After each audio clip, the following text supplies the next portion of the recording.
Right. Beverage? Give me a liter of cola. A what? A liter of cola. Liter of cola? Do we make liter of cola? Oh, you just order a large farva. I don't want a large farva. I want a goddamn liter of cola. I don't know what that is. Liter is French for give me some fucking cola before I break Moo's fucking leg. All right, relax.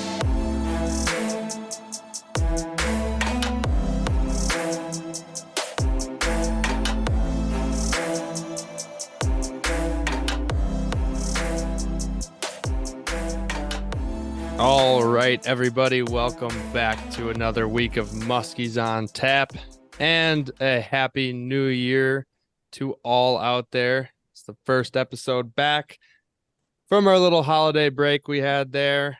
Sorry to those that we didn't get one out between Christmas and New Year's. The Mott crew was just kind of all over the place, and we're busy with family events and all that stuff. So welcome back. Tonight we got the full crew here. We got Max Manty and Brian Eckel. How you boys doing tonight? Good, Gus. Feeling good. Ready for 2024 here. Just got back from just playing a little injured tonight, a little banged up. Just getting back from Philadelphia. Bang Bang Bird Gang. Was actually in the wedding as the Eagles had their epic collapse of the Cardinals, with a lot of boys from Delco. So that was pretty funny, just kind of getting the inside scoop. But yeah, it was a great New Year's for me. Good holidays. Got to spend some time up north with you, Gus. Did a little bit of fishing, which was a lot of fun. Sure, maybe we'll get into that here after. Very special interview here tonight. As I'm sure you all can see on the title, we got Gregg Thomas on. He should be hopping on here in a few minutes. No idea where this interview is going to go. I'm very, very fired up for it, though. He's a man with a lot of stories, a lot of personality. So looking forward to sitting down and chatting with him here tonight. I know another one of our members here is playing a little bit injured, and that's none other than my best friend, my dear friend, my good friend, Brian Eckel. How we doing tonight, Brian? I'm doing great. I think we should be called Muskies on Water tonight, not Muskies on Tap. Trying to nurse this hangover a little bit. That's how you ring in the new year. Yeah, look at you, back on the saddle. That old dog still hunts. Hunts. Hair of the dog. Yeah, I had a good time this weekend, ringing in the new year. Just got out and fished while I was in Florida for Christmas. Caught one nice redfish on the fly. And that was about all the fishing for me while I was down there. So yeah, back up in Wisconsin now. Looking forward to this interview with Gregg. You guys have met him before. I have not. I've heard a lot of great things about him, so I'm very excited for it. Yeah, we're pumped. I don't know where it's gonna head, but we have some ideas, some topics, and I'm sure if there's zero time cap on this, we could be doing like a 36-hour bender podcast with Gregg, but it might be our first one. We'll have to put an explicit tag on if I had to venture a guess. There's a chance, but that's all right. I think we'll just let this one fly. Oh, it makes it all the better. Gus, how was your New Year's weekend? It was pretty good. I'm definitely another one here, playing a little injured. Came off a multi-day bender up in the UP, skiing on what little snow that they had. So we kind of had to make the most of it and find things to do other than skiing, which aren't the whole lot up there other than bars and just hanging out. Hanging out in some shady establishments. I know that you've been out on the ice, though, and that's probably what people want to hear a little bit more of. Do you want to just give a quick ice report to those that might be venturing out here this upcoming weekend? Seems like things are finally starting to turn around after a few of our little sketchy night escapades over Christmas Oh, break. geez, yeah. Oh, Yeah, we musky fish. Yo, yeah. Well, do you want to talk about that right now before Gregg gets on, or maybe wait till afterwards? Let's chat about it afterwards. You give we got some a ice bunch. reports. Yeah. Yeah, we got a bunch to touch on that. We were able to get out. God. between Christmas and New Year's, which is wild. I know a good amount of people did, but it was just absurd that we were able to do that. We were able to ice fish a little bit before that warm up, but I think the last night we ice fished was Christmas night, and it was starting to rain, and it was like 45 degrees at night, and there was like a hole that just showed up where we were fishing. It was just like, okay, that wasn't there before, and there's water all over the ice, and it was bad, really bad. So I think the ice conditions were like really bad between Christmas and New Year's. That was the last day I was out, and then just tonight, it's the 2nd of January, and I was able to get out, did a little puddle jumping with my buddy Tyler, and we found 5 or so inches on a smaller lake, and just put a hurting on a bunch of 6-inch bluegills, and got one.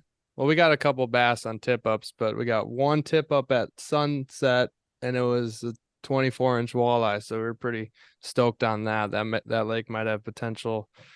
But my guess is that's going to be pretty typical, is like that mid half-foot range for a lot of lakes, and then obviously the big lakes are going to be sketchy for a little bit. We got a lot of ice making weather. I don't think it's going to be above freezing in the forecast on the 10-day, and all the nights are in the teens and low 20s. So that's I was shocked. Shocked you guys were able to get out musky fish. What was that on the 26th? 6th and 27th, and we probably could have more, but then we had work obligations and leave town and stuff. Our boy Michael Hansen, I think, was fishing open water muskies till maybe the 30th is when he called it quits. 29th or 30th, I think. And he was putting some tanks in the bag around Christmas late in the year. Oh yeah. Oh yeah, he was. Yeah, that was awesome to see. Good to see another fellow Wisconsinite out there just grinding, starving. Just starving for another bite. We're kind of waiting on Gregg here, so we could dive into it a little bit and maybe clean it up after, but ended up being able to put a few fish in the bag, and that was pretty sweet on day 1. And then day 2 ended in some total heartbreak.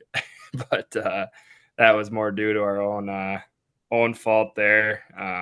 Some good lessons learned I think we could probably touch on here after the interview. So maybe we'll save that for a little tease, keep you guys around. I know last week we did our giveaway, which if you tuned into the intro here today, that was our winner. So Gus, actually, before Gregg hops on, do you want to announce the winner of the Muskies on Tap glass giveaway? So the winner of the giveaway, which was, we asked the listeners to pick an intro quote. And as you just heard, we had an absolute hilarious line from Super Troopers, which was brought in by Brett Wingfield of WF Custom _ baits on Instagram. This dude makes some killer baits. Shout out. And that one was a winner. And I'll be reaching out to you on getting a glass your way. And we got a bunch of really good ones in. And Max, if you want to touch on that. I was just about to say, but wait, there's more. And by more, I mean another winner, because there was so many good quotes sent in. It was actually really difficult to pick a winner. So we had to do kind of a 1A, 1B. And I think for our 1B, which is going to be a quote we'll use on next week's pod, you got a Muskies on Tap beer glass coming to you. That's George from Chicago. Shout out, George. We'll save that. Shout out. We'll save what he sent in until you guys hear it next week. But he sent in another hilarious clip for an intro to the pod. So George from Chicago, you're going to be getting another Muskies on Tap glass as well. So appreciate everybody who sent in quotes. That was a pretty fun little giveaway. We were pretty thankful that actually people stuck around on that last episode when we went on for about 40 additional minutes after the interview. I was surprised that people stayed with us. So for people to actually send in, we can't thank you enough for everyone who took some time and and sent in a clip. We'll probably be running a few more of those giveaways throughout the winter and just stuff like that. Had a good time doing that. So yeah. Plus, it's always nice getting some fresh ideas from other people on the movie quotes. They were pretty easy at first when we had a full Rolodex of films, and then as time's gone on, it's gotten a little bit more and more difficult to find some hidden gems. So maybe I'll sit down and start watching some old cult classics over the next few weeks and find some new good ones, because there's definitely enough out there. But oh yeah, for sure. Without further ado, I think we should dive into this interview here with Gregg Thomas. And Gus, you want to just take it away? Yes, sir.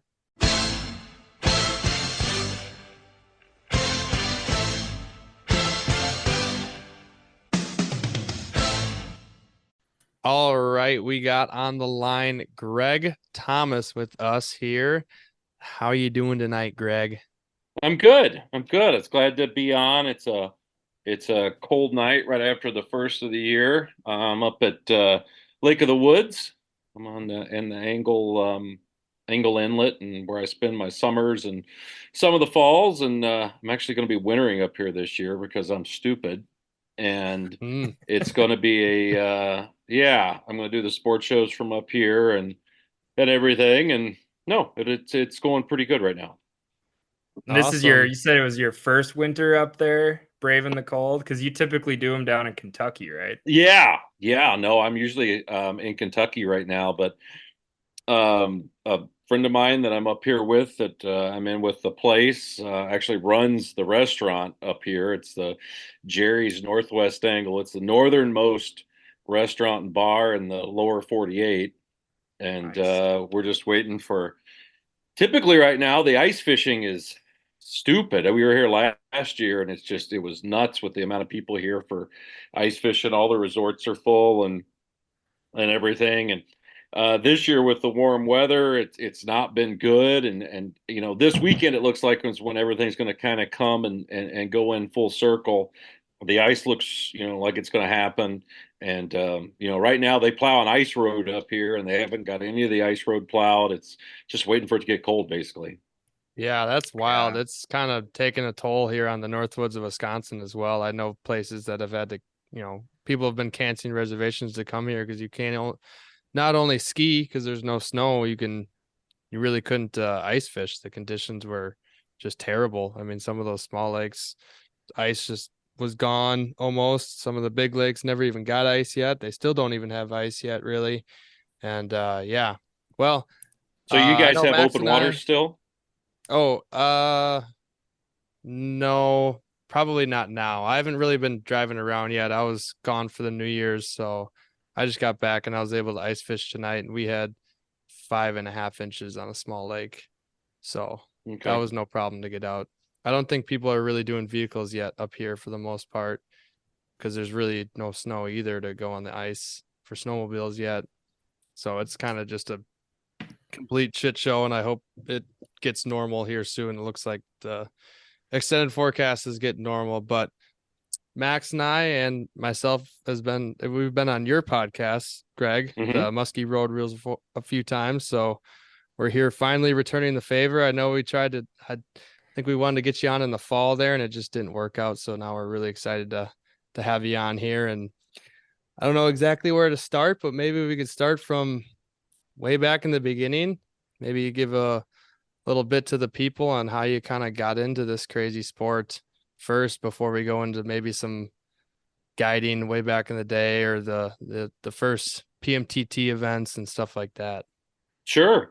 Well, I got started fishing for muskies when I was like 11 years old, down in Kentucky on Cave Run, where I'm from. And it was my neighbor actually got me into it. My dad would go out there and they would talk, and I'd usually tag along, and they would talk and just bullshit about fishing. And my neighbor liked to musky fish, and he had been like the old timer of the, one of the old timers of the lake, and actually lived, because Cave Run is a reservoir, it's a flooded reservoir, actually lived where the lake was. He actually had to move. His old homestead and stuff is underwater. It's probably some good cover. Yeah, well, yeah, I can take you to where his apple orchard is right now, and it's just a pile of trees on the bottom and stuff. Nice. Actually, if you were when you were down there, I don't know. Now, uh, Max, when you were there, did you ever go to Leatherwood in Beaver Creek? I was the one who unfortunately was in Vegas. Gus was the one who Oh, went okay. down there this last year Gus, and did fished you it. ever go into Leatherwood? Ooh, It was maybe. down Beaver Creek with all the stumps and the buoys. I didn't know if you were. I got to the Uh, buoys, but I didn't go very far into the buoys. I didn't go yeah, super far that way. yeah. Well, it's a main creek there in the lower section of Hmm. the lake. That's where his place was and everything, and that's kind of what got me into it. Me and my dad started fishing for him. We were terrible at it, not good at all.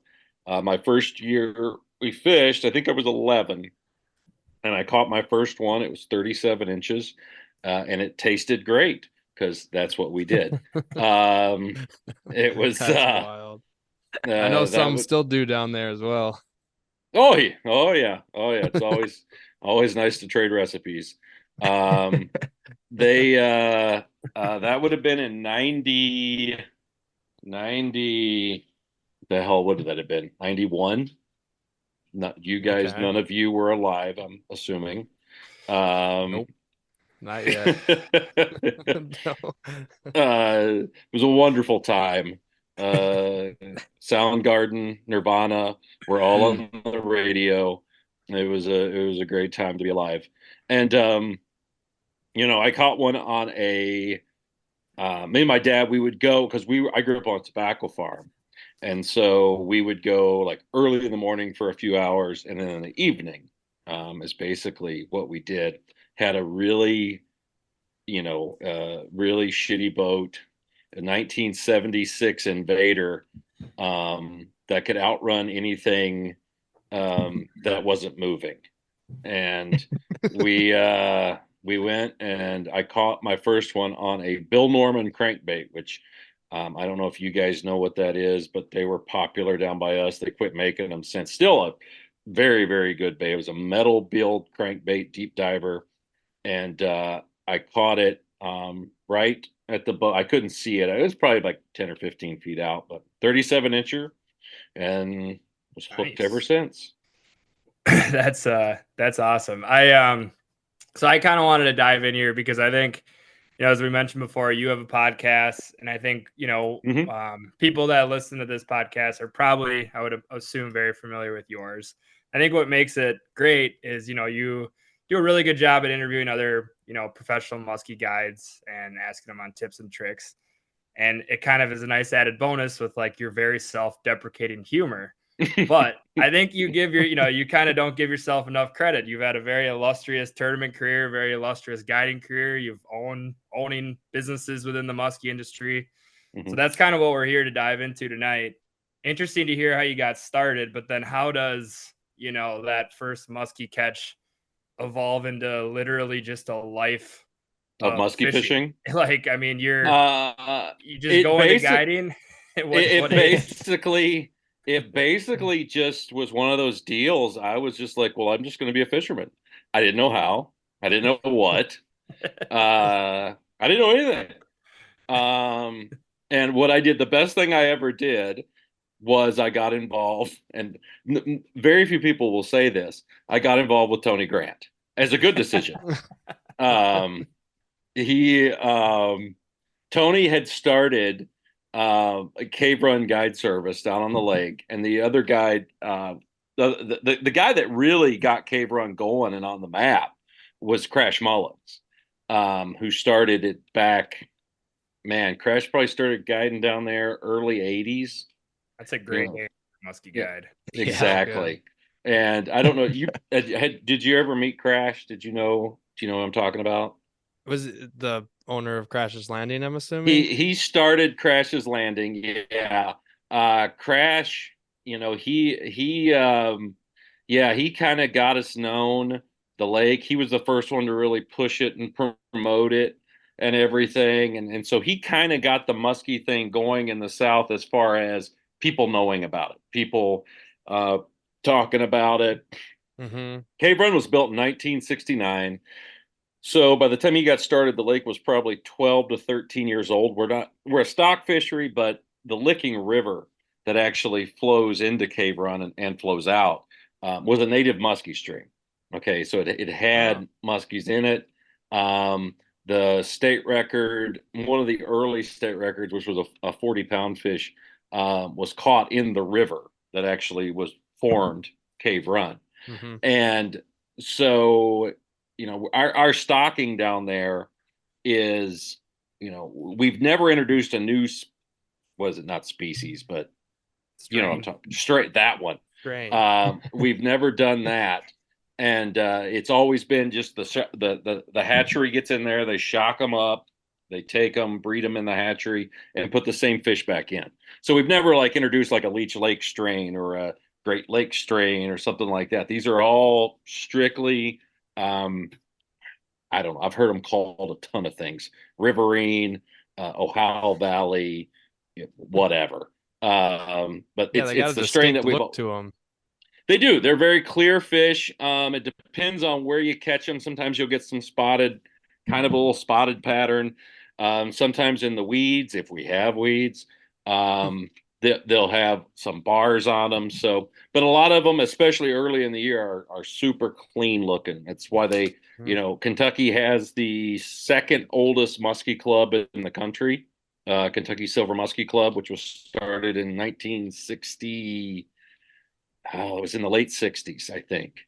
I think the only one older than that's the Wisconsin Bills Muskie Club, is the oldest. But I think we're like 1 year or 2 years after that. I think maybe 63 is when it was started. That's wild. But yeah, we've had them forever. I mean, it's not like they were introduced. It's not like, we got 17 rivers and streams that have muskies in them. We got 3 lakes all built off of those rivers and streams. And yeah, so anyway, I met Tony, and Tony had just started Cave Run Guide service in 92, 90, something like that. He had done some trips for one of the guys that worked at the marina down there at Longbow Marina, Carl McClure. And Carl, really good guy. And it was always funny because Tony's got a great story. Tony was in Carl's wedding, and Carl was a Tony was a groomsman for him, and or not a groomsman. What's the one that tells you where to go sit? Usher. That one. He was an usher. He was an usher, and Tony would people were showing up, and he would ask, bride or groom side. Well, then people were getting offended. Well, it turned out Carl was marrying his cousin, and they had to ditch the bride or groom side because everybody was getting offended. But they were older; they weren't going to have babies. It was fine. So that was neither here nor there, but just a great story. So I got to know Tony, and I think I took my first trip. I think I took my first trip with him in 90. I was 16. So what year would that have been? 95. Yeah, 95. And and Tony is a lot of things, and he's one of my best friends. But he knew how to run a business and kind of taught me how to do it. And I owe him everything. And he was telling me, I just kind of learned it from him. I know he always tells the story because my first guide trip was the day after prom. And for whatever reason, I dyed my hair blonde and had all kinds of fucking streaks in it. And that was the 90s though, right? That was the hot look. It was, well, no, not really. I wasn't popular. It was just a look. It was a look. Yes. Yeah. It's a great look if you don't want to have friends. It was one of those great looks. And so I show up, and I get up in the morning, I'm ready to go early, and it's these 2 older guys, and here I show up looking like something out of Mad Max, and let's go. and they're like, oh boy. And we go out and have a great day. I think there was a few boats out, and we were the only ones that caught a fish. And I was the kid, and pretty soon, not everybody, but a lot of people liked fishing with the kid. And that's kind of how it got started. And then from there, I was really fortunate to get a scholarship to one of the local colleges. And I figure if I could, if I stacked my schedule to where I could go to class all day on like Monday, Wednesday, every other Friday, or Tuesday, Thursday, every other Friday, I could fish and guide on the days in between. And that's what I did. And I'm lucky enough to say I went 5 years and never graduated. Very proud of that moment. But what I did is I was like, okay, if I'm going to do this, I need to know some business stuff. I need to know writing stuff. I'm a broke ass. I need to learn how to make my own brochures. And so I literally just took classes that would help me do that, or classes that would let me use the college's stuff at night so I could get that done for free on someone else's time. And that's how I did it. And I worked for Tony until 2000. And it was the year after the PMTT. I worked for him 1 year after that. And so I guess it was 01 I started my own. And I figured, you know what, I'll graduate college this year because I don't think I'm going to be that busy. And, then I'd already had about 5 years under my belt through Tony. And I'm like, well, I'll graduate college this year and I'll have a piece of paper and all that jazz. And it turns out, I ended up doing almost 180 trips the first year. Jeez. And it was basically, I was going to my professors and saying, well, I'm going to be here Tuesday in April. What am I going to miss? And so I dropped out and got everything I thought I needed. And I was always good at negotiating with professors and stuff, especially early on. I would, if I thought a class was stupid, and I'd find out exactly what they needed and go and literally go as little as possible, but show up for what needed to be done. So I just had to keep my GPA to keep the scholarship, and nobody could yell at me. That's awesome. Quick sidebar story I got that I just remembered. My super senior year at college, my 4.5 semester, I was taking some bullshit classes just to kind of graduate. And I was in this science class. I'm not much of a science guy. And I got this opportunity to go fish in Craig, Montana and do some trout fishing with a buddy. Mm-hmm. And it was over like one of those fall weekends where, school or whatever was off on Monday. And the fishing was so good, we ended up sticking around a few extra days. And I was skipping our labs for the science class. And I remember I got an email from my professor being like, you can't miss lab, like you'll fail. There's only 3 of them during the semester. And I was like, well, I'm in Craig, Montana. And they're like, well, you're shit out of luck, pretty much, unless you can convince another science professor to let you backpack on one of their labs later on in the week.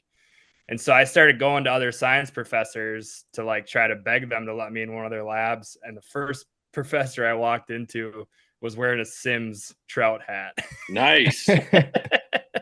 Nice. I went to school in Denver, so not uncommon for some of the professors to also be anglers. And I took that one with me as just a lucky feather in my cap moving forward, because I told him what I did, and he was like, I would have done the exact same thing. Come to my lab on Friday morning.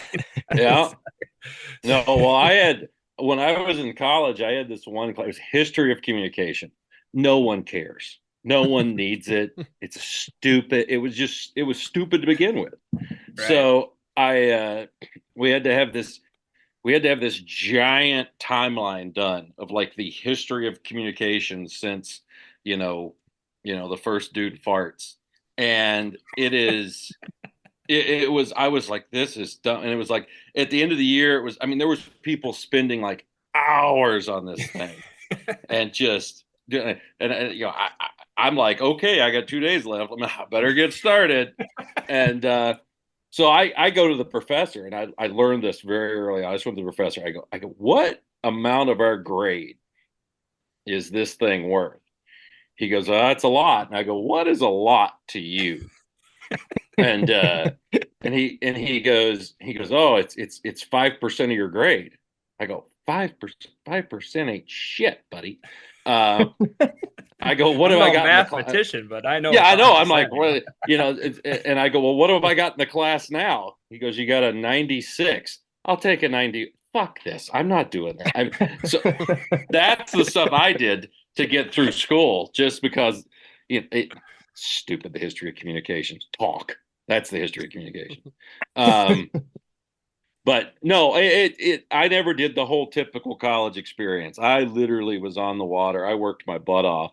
I took 5 classes in one day and got it all done. I didn't find it very hard, so that I was lucky in that point.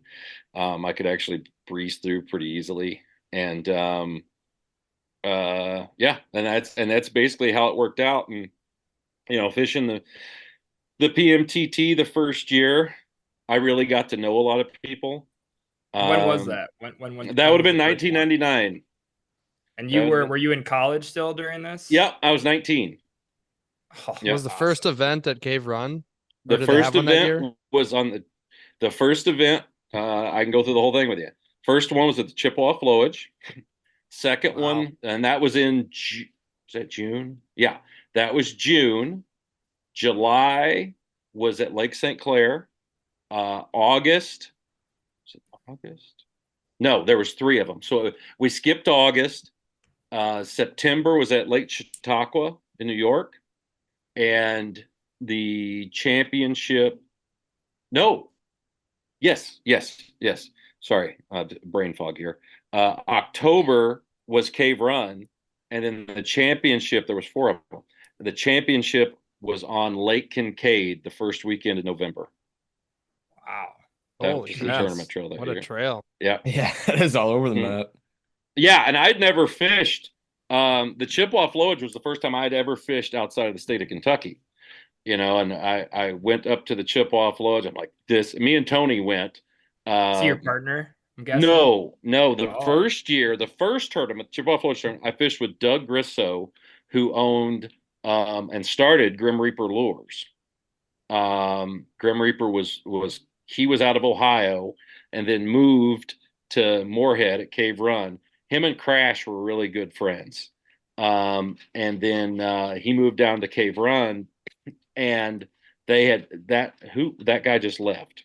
Was he supposed to leave? I don't know. Can you guys hear me? I can hear you. He can hear you. Yeah, I just can't see you. Oh, there we go.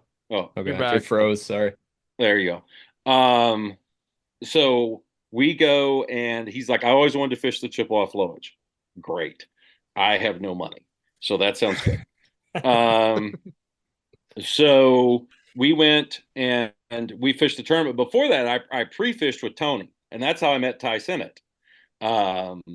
Was there, and we went up, and it was just, I was excited. I was jacked on Chippewa Flowage, home of the big ones, and it was hard.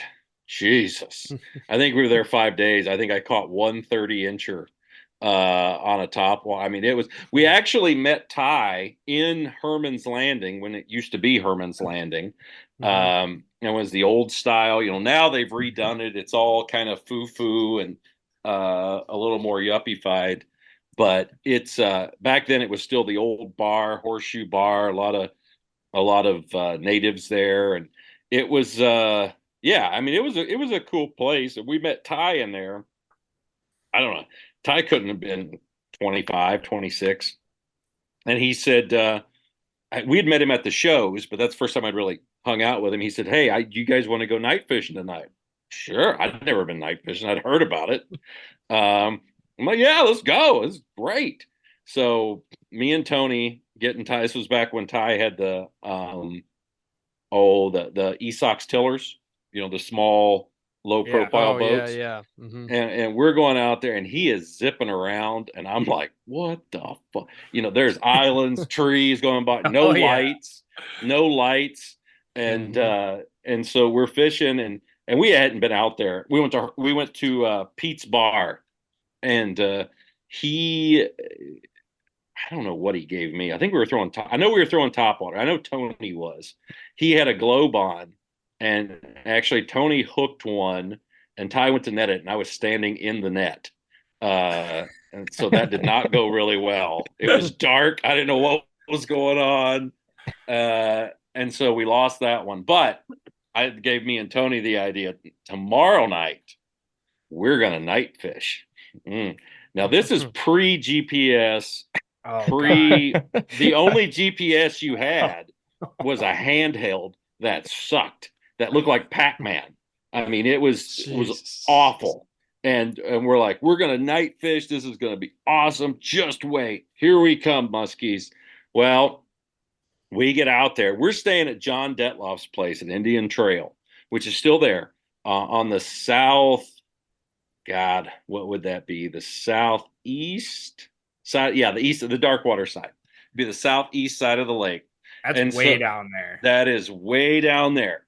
Pre GPS, yeah, full morons.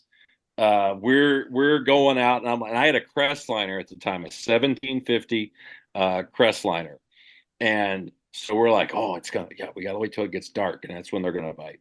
Yeah, so we go out there. And Tony, I will say Tony was a little more reserved going. I mean, and trust me, if you know Tony Grant, reserved has never been part of him. He goes, "Are you sure we should be doing this?" And I'm just like, "Yeah, this is great. We got this down. We are golden."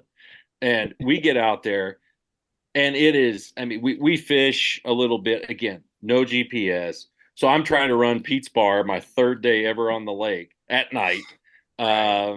So it's going horribly as you can imagine, and we're like, oh, there looks, we start seeing like this lightning off in the distance, like a storm coming in. I go, we better start heading back to camp.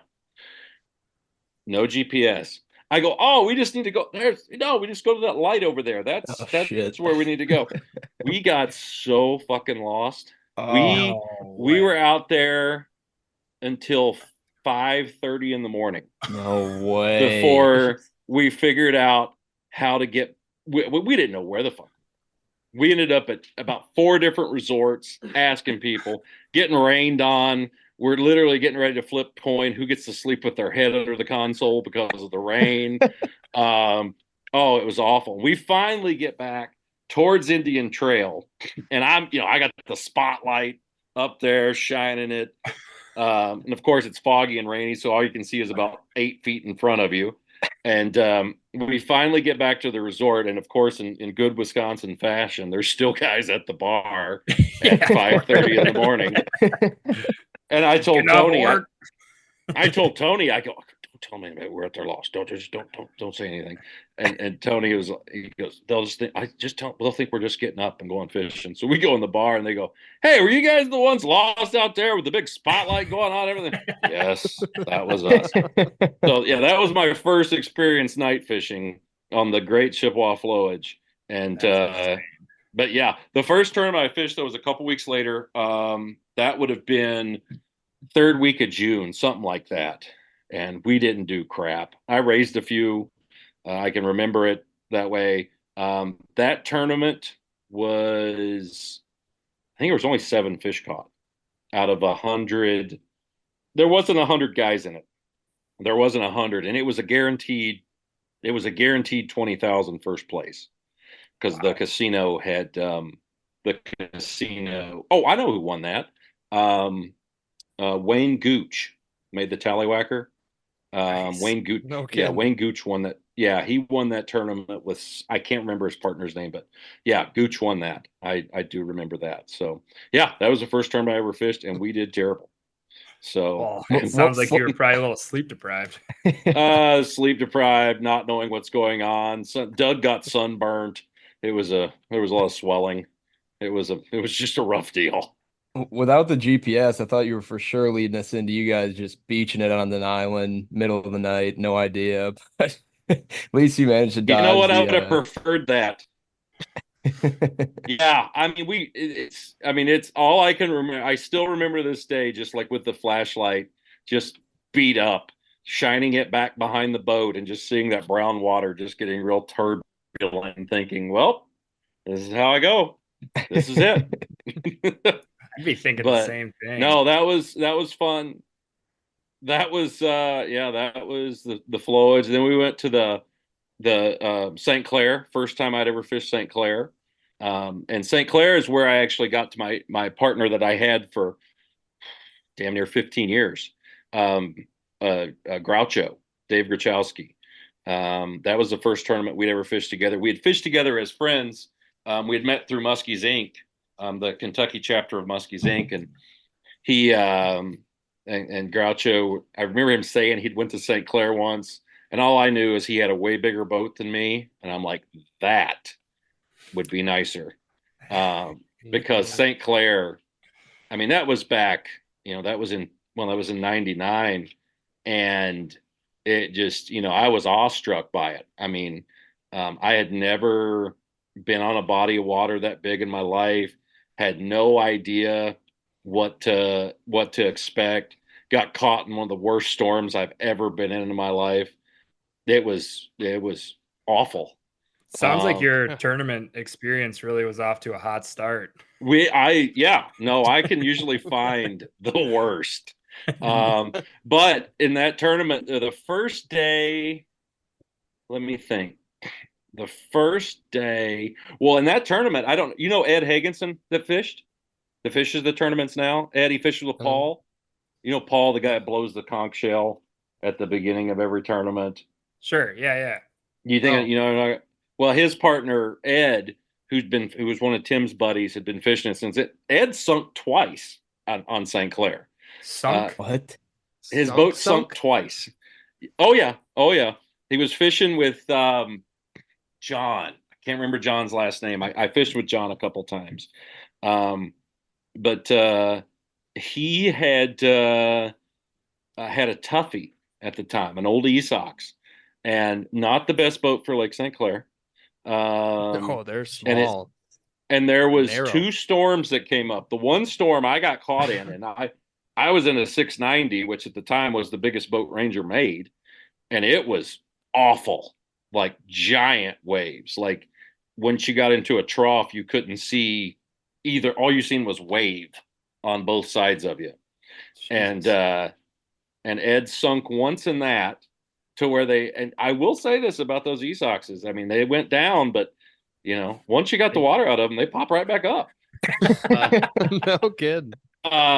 Yeah, he sunk on Friday pre-fishing, and he sunk on Saturday at the end of the tournament. I mean, how far out is he? Like, is he just sitting there? He wasn't out a long way. It whips up so fast on St. Clair. I mean, you got a lake that's an average depth of 14 feet, and all of a sudden the wind starts blowing, and you're shit out of luck, especially in a small boat like that. But yeah, Ed sunk twice. I remember that, and but we ended up catching a fish there. That was back when we had judge boats. When we had judge boats in the tournament, we caught a fish. We went way out the first morning. So real quick, how did that go? Well, like you're saying you had judge boats. This is 99. I mean, how does so that happen? You had a radio. I mean, you had to have a marine band radio in the boat, and when you got a fish, you would call the judge. And then this was early on. This was before, I actually was on the rules committee there for a while. Still hold the record for the most complaints filed in a single tournament against a person. Was me. Yes, it's another feather in my cap. So the way it worked was basically, if you got a fish, you had it in the net, you'd get on the radio, and at that time it was still an open channel radio. It wasn't like we later on transitioned into a grid network, where if you were in that grid pattern, that was the number that you called. Okay. This was still open radio. And I was like, PMTT need a judge boat, and they just say, where are you at? And we were the furthest boat out. I do not know why. Well, I do know why. It was the only place we had a bite pre-fish, and I go, we gotta go there again. No GPS, and or very, this was the day of very obscure GPS and then landmark where you're like, oh, out in front of that barn there seems to be about where we need to be. And so that's what we were doing. We were way out, and I think we were 7 miles out, and it was pretty rough. I know. Well, I do know it was rough. I was laying down because I was getting seasick. And Grouch was just eating a donut, and I'm laying. I got the line set, and literally was probably down 20 minutes, and we had a fish. And at that tournament back then was when you had to, like, everything was based upon the size limit of that lake. Okay. So it wasn't like the 30-inch limit now. It was, so like the Chippewa flowage was 34 back then. And St. Clair on the Canadian side, because we were fishing out of Bell River on the Canadian side, it was 42 inches. So you couldn't measure anything that wasn't 42 or above. And so we caught yeah. And so it was just one of those weekends where there just wasn't a ton of fish caught. And we had like a 42 and a half and ended up getting, I don't know, it was like 7th, 8th place. That's crazy. That was your second tournament ever. Take a top 10. Yeah. And all right. Yeah, I'm like, well, I can do this. And then we fished there, and then we went to Lake Chautauqua in Illinois, in New York, which I'd never been to, and it was cool. I still like Chautauqua. I think Lake Chautauqua is one of the coolest lakes there is, as far as catching fish, because it reminded me a lot of Cave Run when we had weeds. It's a lot of long weed edges, milfoil, very distinct edges. And this was back, again, this is back, late 90s. This is back when people were still not even throwing bulldogs. Okay. This was like, the bulldog came out in 93. So this was only like 6 years into the bulldog. And you had a lot of people that didn't know what they were. Right. Okay. Mm-hmm. And so we had started, down south, we throw a lot of rubber down south. And so we'd been throwing them for a while. Tony had gotten to know Brad at the sports shows. And so that's kind of how I got introduced to all that. And we were throwing just a regular dog, not the mag or anything like that. The pounders weren't even a thought yet. And we started catching fish, but it was Chautauqua, so they had to be 40 inches to register. Well, shit, I think we caught probably... on these black dogs, I think we caught probably 6 or 7 fish pre-fishing. Oh my God. But none of them over 40. Okay. So they're like 37, 38. But at the time, like, we were going, of course it's bulldog, it's rubber. You didn't have a ton of them. So we called Raleigh and Helens and had them next day, like 6 bulldogs to the I remember where we stayed. We Want You cabins. Is where we stayed. Luxury. Oh, it's sure. It's luxury. I'm a connoisseur of shitholes, and that's one that I would highly recommend if you want fleas.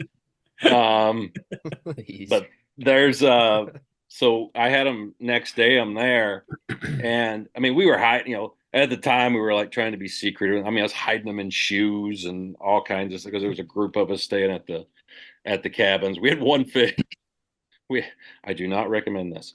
We had one fish that died, and it was like right at 40 inches. And so I'm like, Tony, where's the fillet knife? And we cleaned one. It was super fucked up. Had to eat. Had to eat it. We want you. We want you.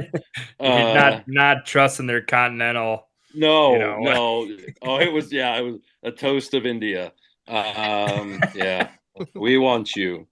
So we did that, and then that tournament, Chautauqua. their fish there are really weird because I mean, there's a lot of fish there. I heard this year that they were down, but yeah, it's just got a lot of muskies in it. It was always known for trolling. It's been known as a trolling fishery, but it's a great casting bite as well. And we ended up getting a 46. Groucho got a 46 and I was like a 46 and a half. And Nice. we got one more fish. And we had the lead up until like the last hour on Sunday, and a guy got a 48. And that was we ended up getting second in that tournament, which was pretty it was pretty cool. I like, it was a lot of fun, and actually he caught him on mag dogs. And at that time I'm like, I don't even know if I got a rod big enough to throw that. Seriously. Back then. So but that was Chautauqua, and then we had Cave Run, Home water at the time. home water. And Yeah, you're off to a hot start. Yeah, and we ended up getting up to 3. Yeah, we ended up getting a top 10 there. I think we got like 8th or 9th. Just about all the guides placed in the top 10 at that one. That was a good one for the locals there. I remember I got another one on a bulldog, and then got one on a spinnerbait, I think. I know Tony and them caught a couple on spinnerbaits trolling. Yeah, so I mean we had some fish, and then the championship was on Lake Kincaid, and that was first time I'd ever been there. But Kincaid has always been a good lake for me. That was the first time I was there, and I fished 2 tournaments on Lake Kincaid, and I won them both. So I like that lake. Dang. And So you won the championship then? I won the championship that year. Yep. I was twitching 10-inch jakes and boat stalls. I caught 2 37-inchers. And we also won team of the year that year too. So Jeez. Talk about a hot start in tournament fishing. Yeah. Yeah, no, it was good. But that was back probably 3 or 4 years before. Now with the point system, the way it works, it's a lot more fair. Back then it was you just took whatever points you got in that tournament and added them up. So like, it wasn't as fair. So like, let's say a guy would have caught in one tournament got like 4 fish. Well, but didn't catch any in 2 other tournaments. He would beat that other guy because those 4 fish is a lot of points. Right. And let's say a guy catches 1 fish in each. If a guy catches 1 fish in each tournament, they're not getting as many points as that one guy is that got them in 4. So that was a big reason why we changed the point system for team of the year, because it just wasn't fair. Well, let me ask you this real quick, because I know we're going to kind of dive into some more PMTT stuff, but I just want to ask, just from like a general tournament fishing question, like when you're 19, you start bolting these fish in the tournaments, like what? I mean, because I know with Gus and I, like when we first fished in our first PMTT, we like the first fish we ever caught in a PMTT in Eagle River in 2022. I was like 31 inches, and we were freaking out. We were like, this is the cool. We're like, we just caught a fish. We just caught a legal fish in a PMTT event. Like, this is awesome. Yeah. And so I guess like, you're 19. Obviously the chip doesn't go well, but then all of a sudden you start racking up all these tournaments back to back. Like, what's were you just hooked on tournament fishing? What was like, what were the vibes like in the boat? I love tournament fishing. I still do, because I still think there's no better way to learn than under pressure. And there's no better way to learn a new lake than in tournaments, because it kind of forces you to do it. And I've always said, and it's kind of been a mantra, there's a fish biting every day. It's, there's a fish biting every second of every day. It's your job to find it.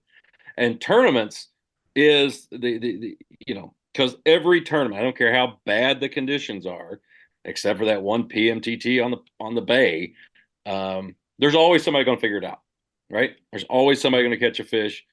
No matter how bad a tournament you're having, someone is having their best. And it drives you crazy. Mm-hmm. It will. I mean, we had a tournament, perfect example, at Madison. Okay. And this would have been probably 10 years ago now, maybe longer. Oh, hell, it was longer.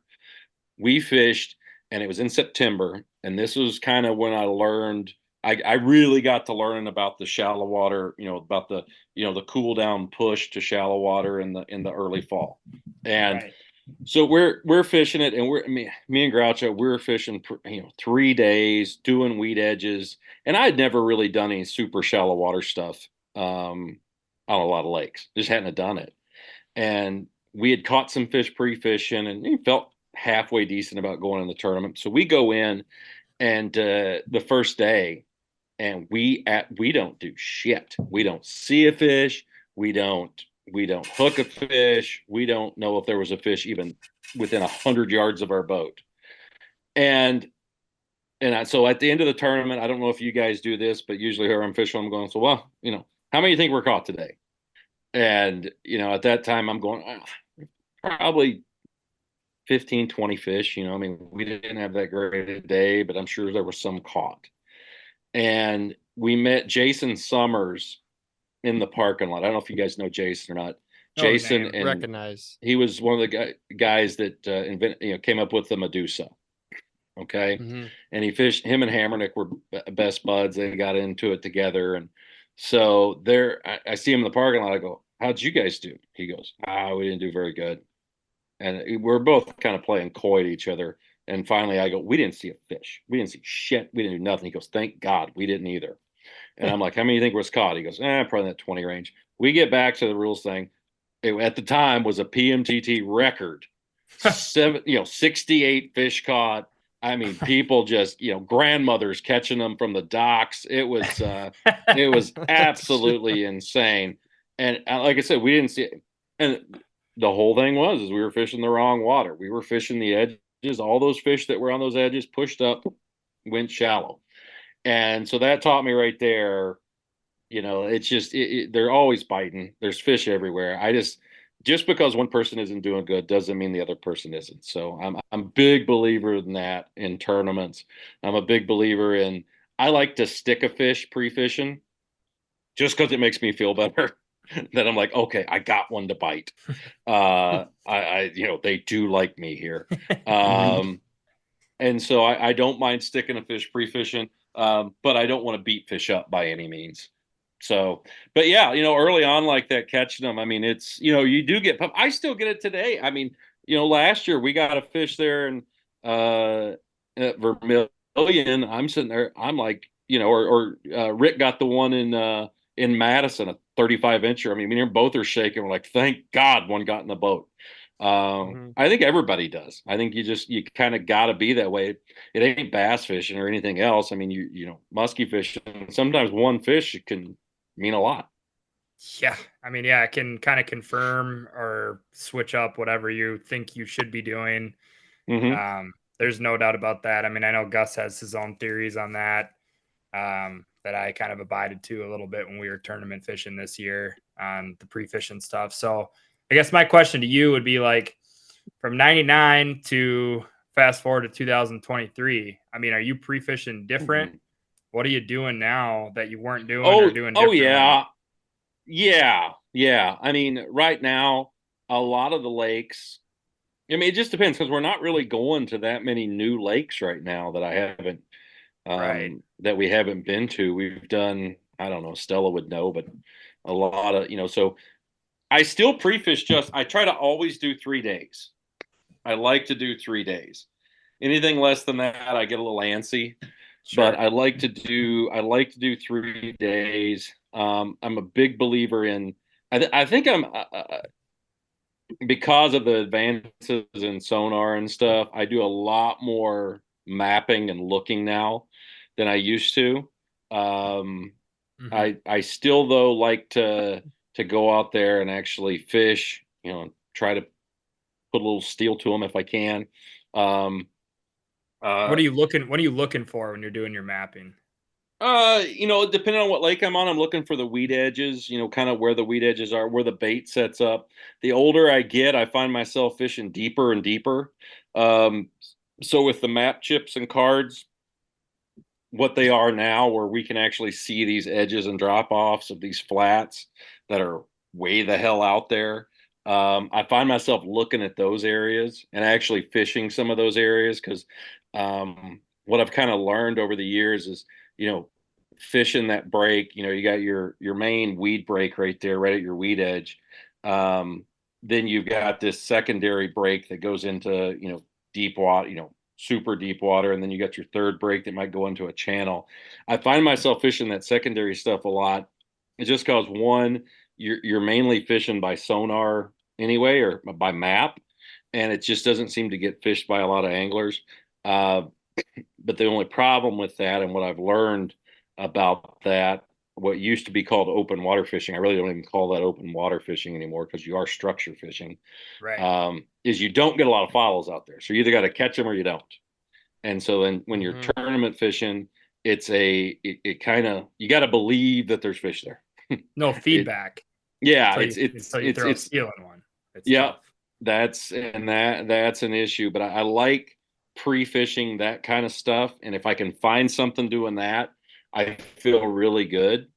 But if I don't, then I'll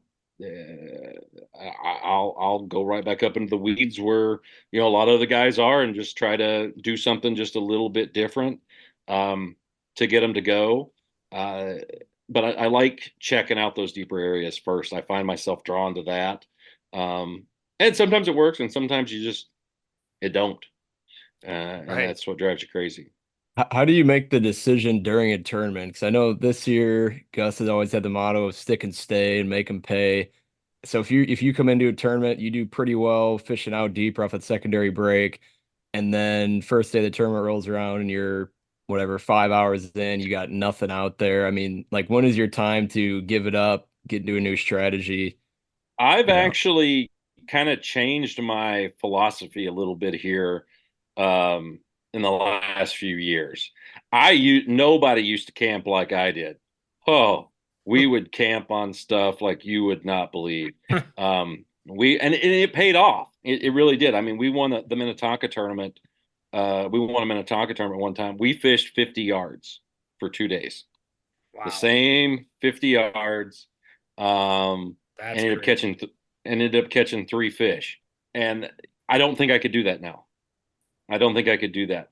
But I have learned now, sometimes you just gotta, and my old teacher used to say, drop back 10 and punt. Because you've got to know, you got to move around a little bit. I don't camp near as much as what I used to. I'll give a spot quite a while, but I'll move. The other thing that I do, I used to have a deal of, I won't fish in the tournament a spot I didn't pre-fish. I used to always do that, and that paid off for a long time. But now I don't. I mean, I typically, if I'm just totally gasping at what to do, I'll try something new the first part of the tournament on Saturday, because I'm like, I can always go back to something else. That's right. I got time. Yeah. And so I'll smart. do it right out of the gate. If I want, let's say that I'm pre-fishing and I'm like on Friday night, I'm like, God, I really wish we'd have just tried this. Yeah. And we didn't have anything else going. I would go out right away and do it and say, all right, let's see if it's happening. And that's worked. I've placed, I've done pretty well. We were in a cave run tournament. Me and Groucho, we got second place in, and this was, this was again years ago. Hell, I can't remember. Probably early 2000s. And we had, in April down there, when we have that tournament, it can be so weird. It depends on water temperature, what stage the fish are at. The fish are literally everywhere. That's what makes that tournament so challenging. And for you guys that come down from up north, a lot of times we don't really have weeds established then. So it's definitely fishing cave run in the spring and in the fall are two different things, two totally different deals.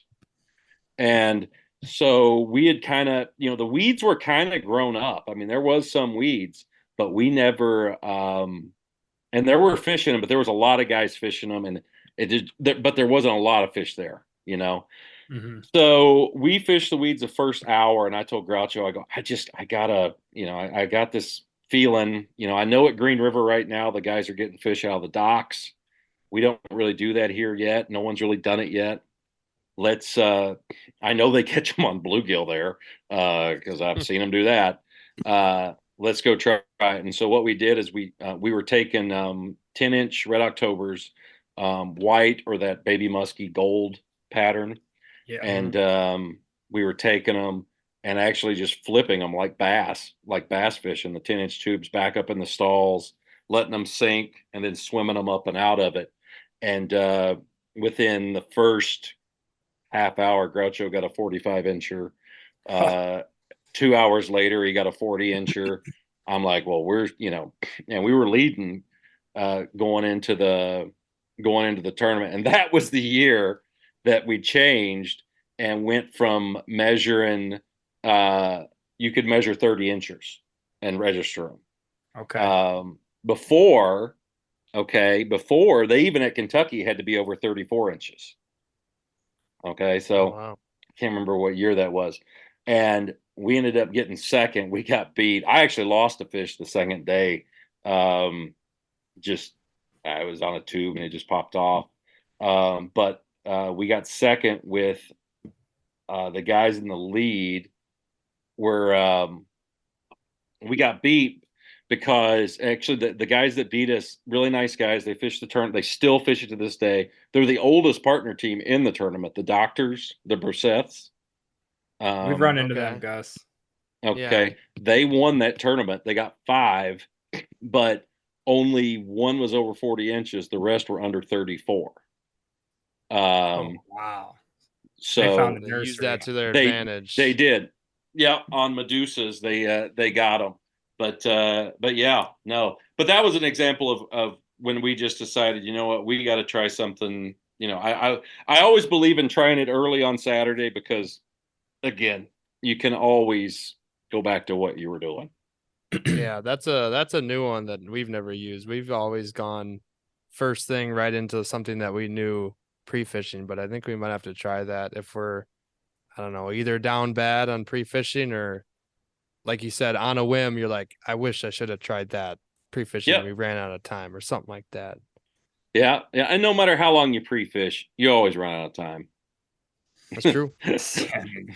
You never, you never, and then, or you don't, there's a bait you didn't get a try, or there's something, whether it be a spot or a bait or a technique or this or that. It was like we were fishing the championship on the Fox chain, and we had pre-fishing, just could not get anything to go, late fall, and it was actually on, I think that was kind of what got me into it, because it was on Sunday. We hadn't done anything, so starting Sunday morning, I told Groucho, I said, let's just try. I was fishing Mille Lacs at the time, so that would have been before 2007. I said, let's try, because we caught a lot of fish out there trolling bulldogs, jerk trolling bulldogs at like 2.5 miles an hour. So I was like, let's just give that a try. And I go, we just haven't done it. It seems like these fish aren't wanting to follow. I've always learned if the fish aren't wanting to follow, sometimes they just want something to stay in their zone. They don't want to come up. So we were doing that and ended up catching I put on what was it? It was a mag walleye with some extra weight, and we were trolling it like 100 feet back. I was jerk trolling it and ended up getting like a 40-incher, and we actually won Team of the Year that year on that fish. So it was, nice. I'm a big believer in, try the new stuff early and then go with what you have confidence in later.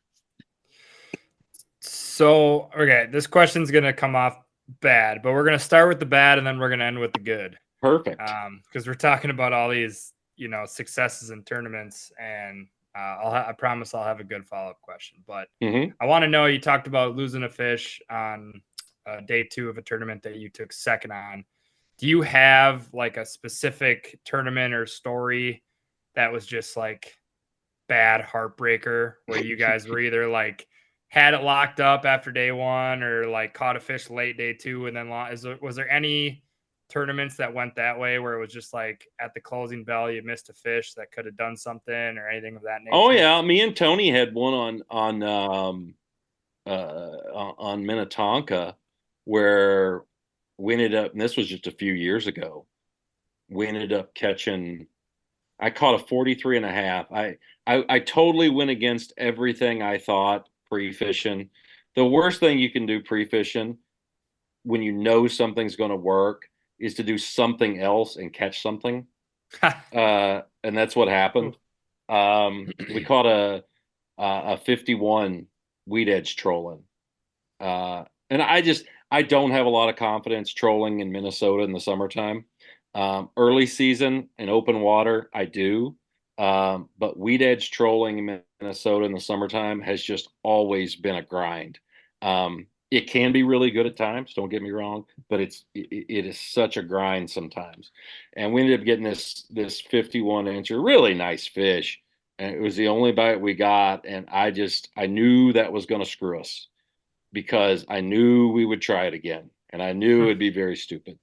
And it was. And so Saturday all day, we stayed in this dirtier water and I didn't like it. It was just bad. You go out and you just have a bad feeling all day. That was that day. Yeah. And then the next day I go drop back 10 punt. Let's go do what I said we were going to do. And, this was in August. I told you what we needed to do in May in this tournament.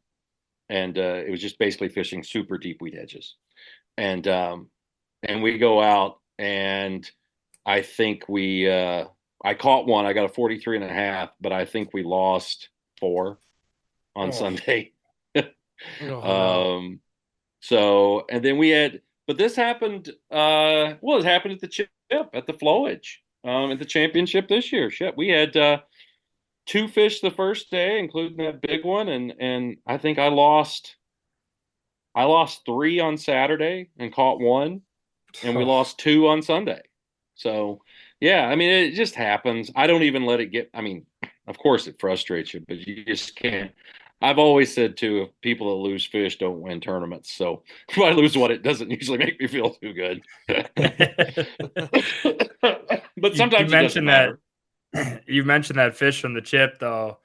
I mean, bagged a 50 incher in inland Wisconsin. Something us three have not done yet in our musky careers. I mean, that was pretty freaking awesome. It was a dandy fish, and it was great, and it's even better to catch one in a tournament. But the whole deal with tournaments and stuff is you just can't give up at it, because you can. I won a tournament back in 2008, the championship on Bemidji, and we had no fish going into Sunday. We'd pre-fished 3 days. I think we'd seen 1, just nothing. And I ran into a buddy of mine in the bar, and I'm like, man, we are struggling. And he goes, well, how'd you do today? I go, we did not do today. And he goes, well, go up. He goes, let me tell you. He goes, there was a spot up shallow. I go, I'll take any help. He goes, well, 2 weeks ago, there were some fish up shallow in this one area. And he said, we did good on blue and chartreuse cowgirl. 1 blue blade, one chartreuse blade, 1 nickel blade, and the blue tinsel. Yeah, and I'm like, well, I don't have nothing like that. So like the next morning in line, I'm in the bottom of the boat cutting baits apart, and I made a blue cowgirl, nickel, and chartreuse blade. And I'm like, we got nothing to go on. So we went up there, and within like 3 casts, Groucho had one blow up on a pacemaker. I'm like, well, there's a sign of life, so let's just stay here. And ended up getting a 42 and 3/4 on that blue and nickel, blue and chartreuse cowgirl I made. And then right at the end of the tournament, the guys in the lead had a 48 and a 48 and a half. That's a pretty good. I'd feel pretty good with those. Right.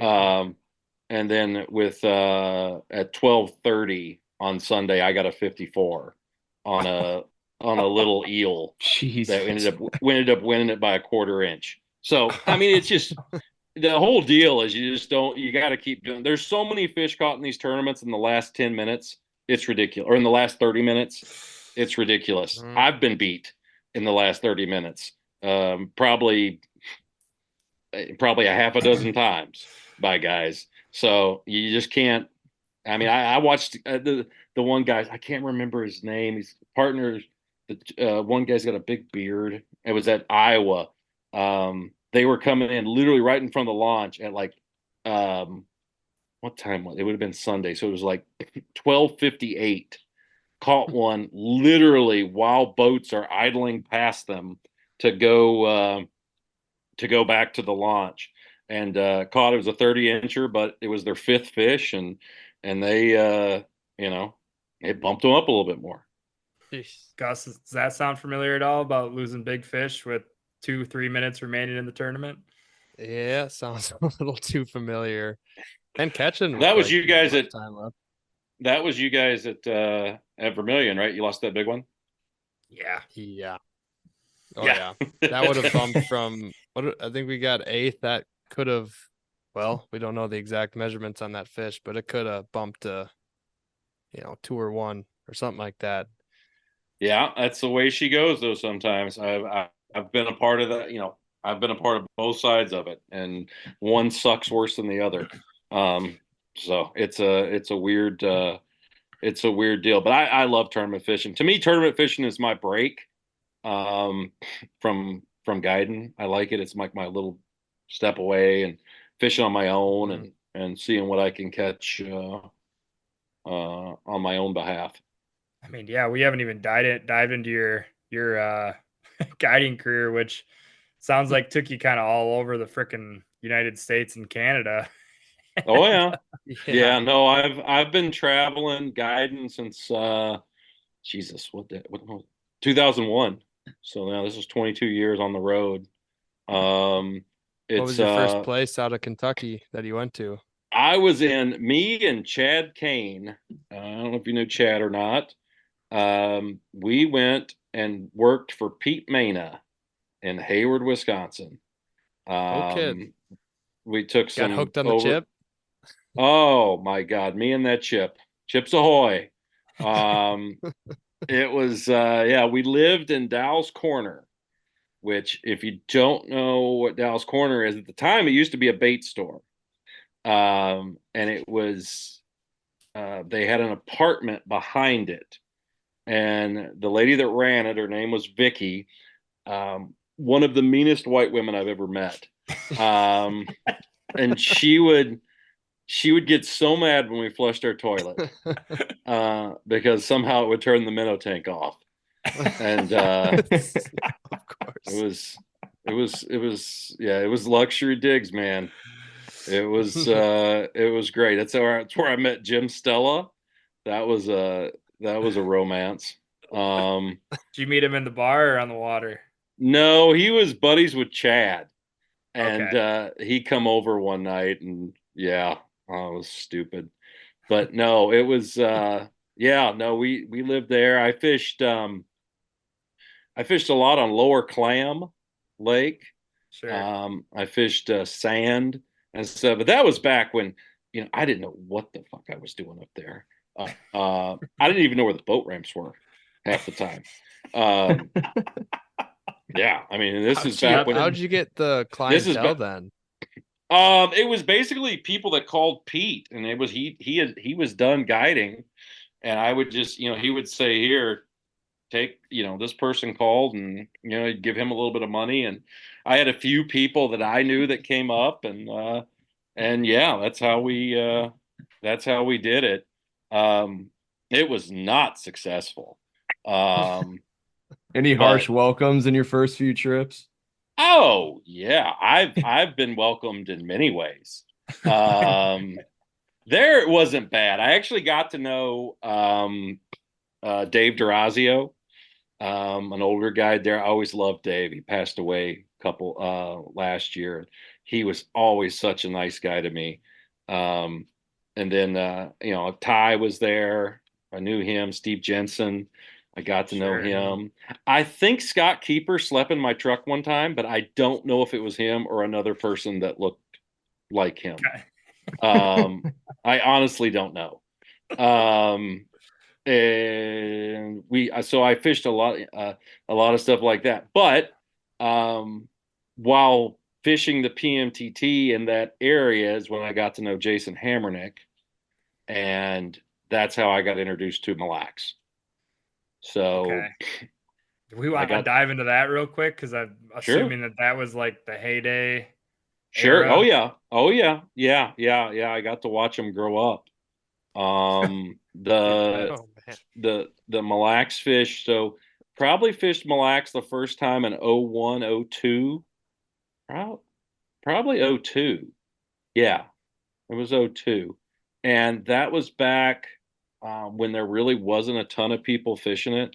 I mean, you had a handful of guys on the north end, and it was, it was ridiculous. You'd see, not that the fish you were catching the first year, it really wasn't the fish we were catching. It was just what you were seeing.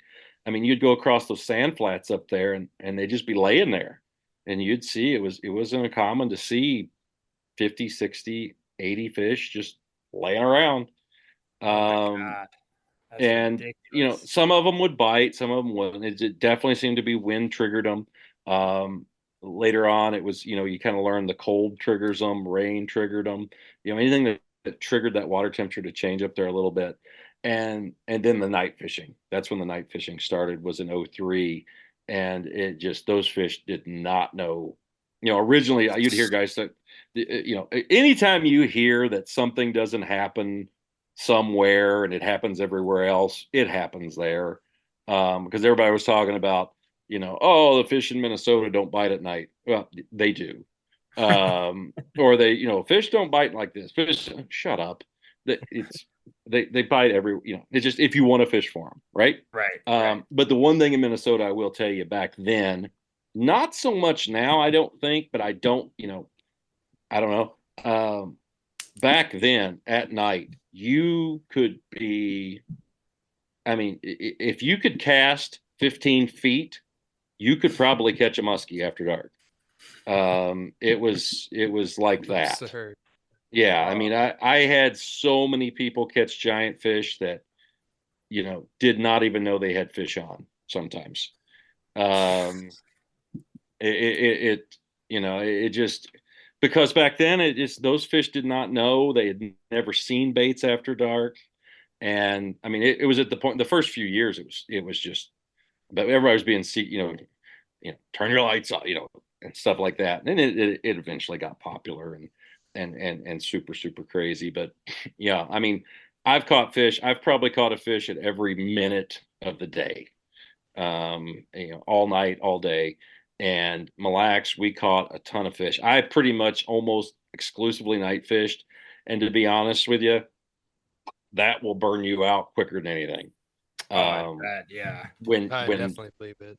When you literally are fishing from 8 p.m. to 6 a.m. every day, I did that a lot. You're just living in like your own utopia at that point. Yeah, you're eating lunch at 1 a.m. and it's just it's very, very hard to do every day, and I did it. And to be honest, I just don't enjoy night fishing that much anymore. Mainly because of that. I did so much of. I know it's a great way to catch fish, but if I can not catch them after dark and still catch them during the day, I would rather do that. Yeah. Because we just did so much of it. God, I slept in so many boats. And we would do it, back then. We were all young and very stupid. There was many a nights I'd get done guiding, my guys would want to leave or something. I would jump in somebody else's boat and fish a few more hours. We were running on such little, hygiene. Fuel. Yeah. Anything. Just hygiene, fuel. Would you say that was like one of the hottest bites you ever were on during your guiding career? Or was there a different lake that was better? That, and then when the live bait bite was really kicking on Detroit lakes. I've heard you talk about that. You told us about that a little bit when we were at the chip, and we were like, that was blown away. that was, yeah, because I had 150 inchers in 2 years. What? Doing that. So That's yeah, what no, we when it was said going, first. yeah, it was a, That's it was, stupid. oh, very, very dumb. Very dumb. We got two bulldogs arguing with each other right now. Let's see who wins. Probably the little one. Um, the yeah, so that, I mean, that was really stupid. That was a dumb bite. The first jigging bite I'd ever gotten onto at Cave Run, when I stumbled onto the vertical jigging bite. For Kentucky, I had 61 fish in 21 days, 41 over 40, 3 over 50. I just, yeah, I mean, but yeah, that Mille Lacs thing was crazy, but now as quick as it came, as quick as it went. It really does. The one thing I will say is, on stocked fisheries that were built from a stocking program, you have to keep stocking them. These places that are, once they think, okay, we're good, we got this thing established, let the natural reproduction take over, it's not going to work out good. You're always going to lose fish. The population's going to go down. Everything's going to get everything's going to change. So, Did Kentucky ever have that? Cave Run ever have that issue where they didn't stock it very well for a couple of we're years? going You through noticed that? well, right now we're going through a little bit of a deal, because COVID got no stocking. Okay. So in Yep. 2020, we got no stocking. 2021, there was something happened at the hatchery and we got a half stock. So we have 2 years there of where things just didn't get put in like they should. So we're dealing with that right now.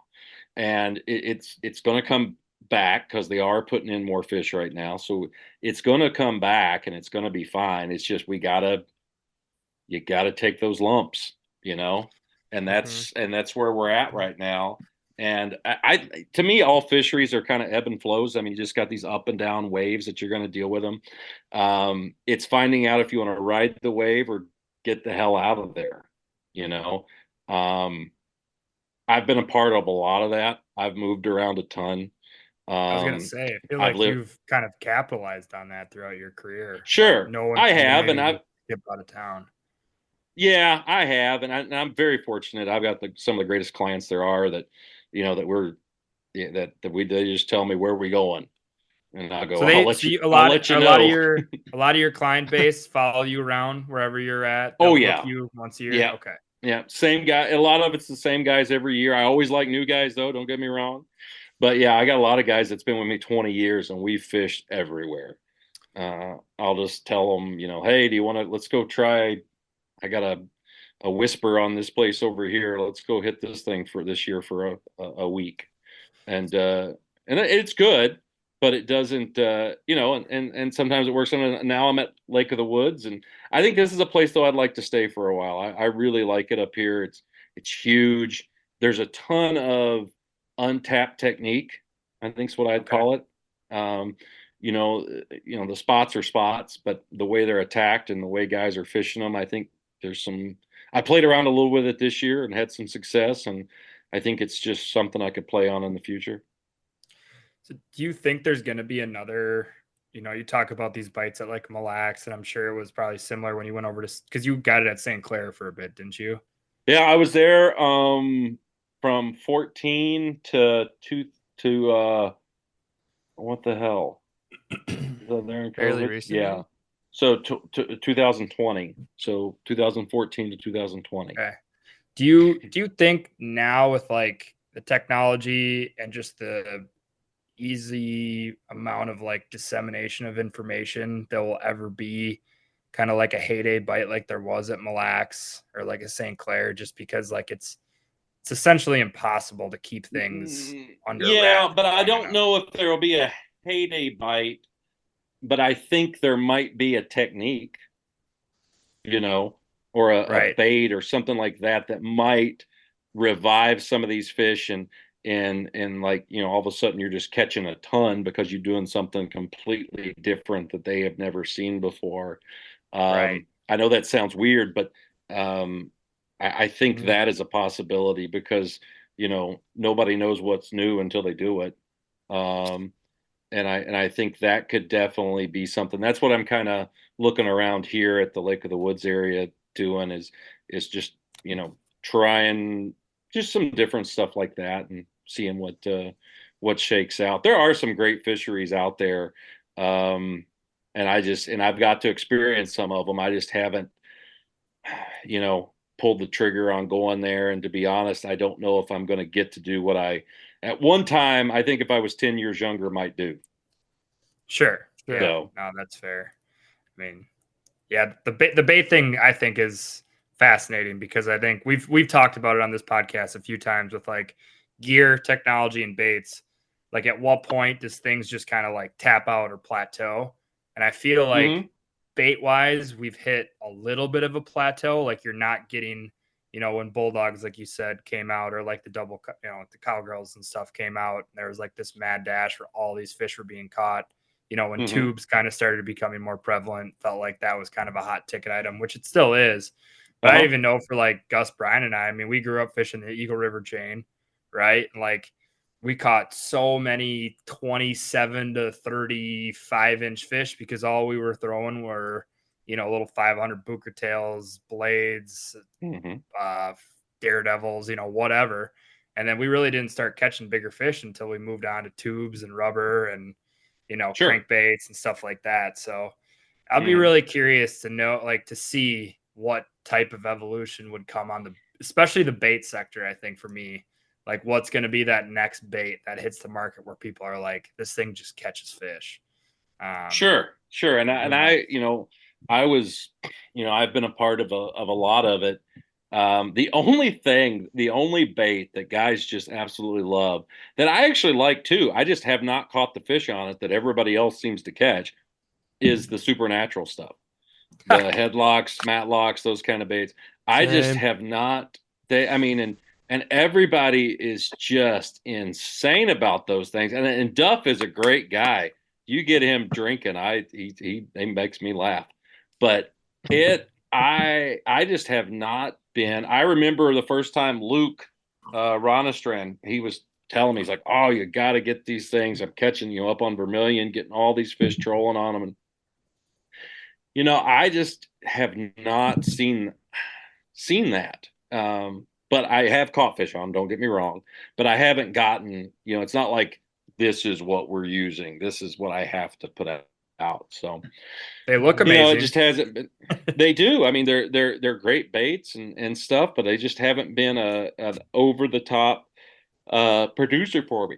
So, but I mean, they are good baits. I have caught fish on them, but they've not been the come all end all that they have been for a lot of people.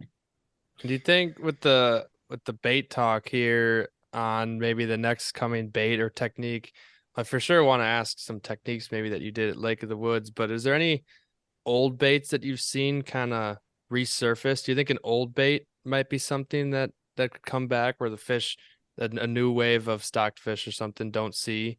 People talk about double tens are catching fish again. For a while, people are saying, oh, they really weren't.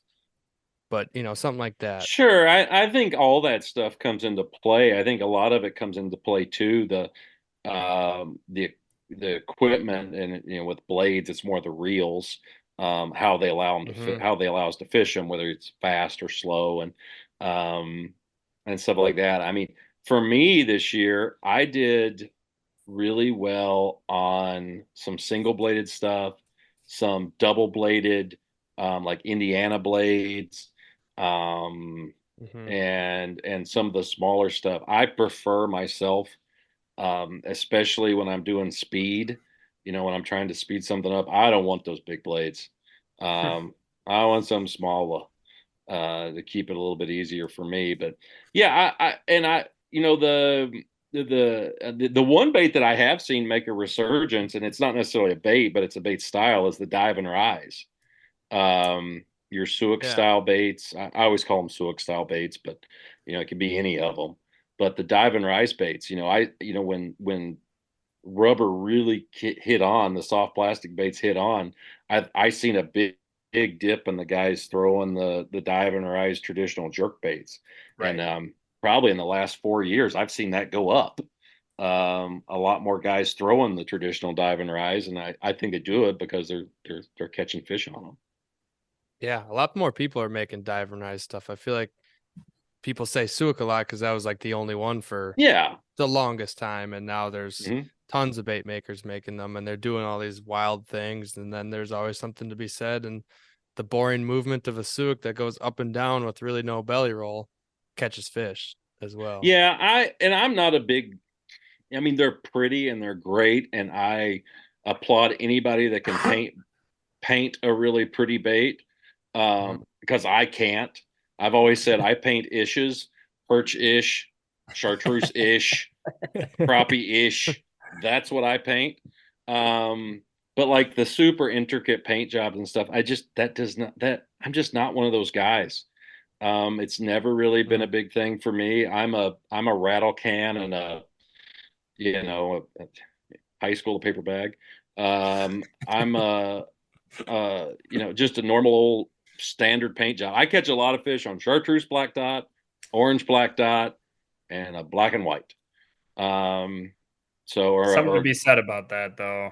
I mean, a good old fire tiger. Yeah, That seriously. that's the thing, so I'm not a big custom paint job, like intricate paint job. Has never been a big thing for me, but I know it's a great, a lot of guys really like it, and there's nothing wrong with it, and God bless them. I'm just not, I've had some guys paint some stuff for me that I don't even want to use because it's just, I mean, like, this is too pretty. I don't want to, I'm going to hit a tree with this. I promise you that. And so it does me no good for that. Yeah, you can make some expensive casts these days.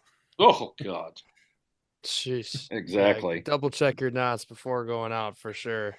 Yeah, I mean, the thing for us is in the glide bait world, you see a lot of these really beautiful glide baits. Where I fish, we fish a lot of rock and trees in the spring. That's why I throw hellhounds, because they go side to side and they're made of plastic and they don't blow up. Brian loves those baits. Yeah. With some modifications. There you go. Brian's our bait guy. He's our resident bait guy. Oh, nice. Yeah. Been brainstorming some potentials here while you guys have been on the topic of it. Thinking of the next best thing. There you go.